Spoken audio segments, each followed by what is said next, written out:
It's common practice for people facing sentencing to present these letters because in many cases they do have an impact on what the judge does. And for 83-year-old Mike Madigan, the key could be convincing the judge that his life is more than his felony conviction.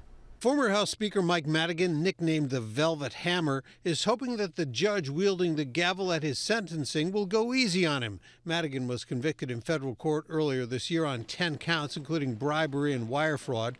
White Sox owner Jerry Reinsdorf among some big names writing a letter on Madigan's behalf. He credited Madigan with helping keep the team in Chicago and getting a new stadium. Reinsdorf wrote, "Saving the White Sox resulted in hundreds of millions of dollars in economic benefit to Illinois, not to mention making possible the first World Series championship in 88 years. Defense attorney Ron Safer says letters do make a difference. The judge has to sentence the person.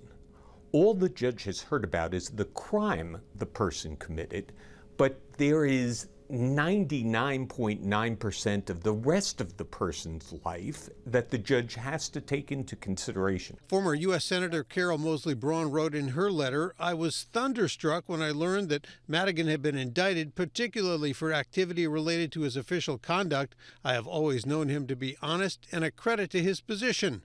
Father Michael Flager praised Madigan's efforts on gun control and a tax program to help private schools, writing, "I have always found him to be straightforward and to have a deep concern for the issues that we faced on the south side of Chicago." In this case, prosecutors are asking for a 12.5-year prison term. Madigan's attorneys are pushing for 5 years probation. I think there will be a balance between the two. He's not going to give him probation.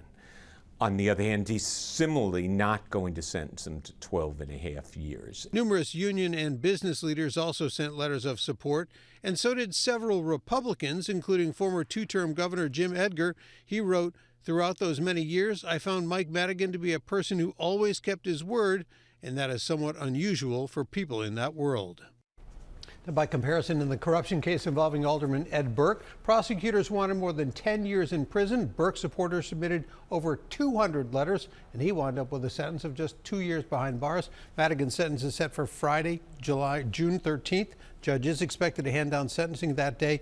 We'll have to wait and see whether it's an unlucky or a lucky Friday the 13th for Mike Madigan.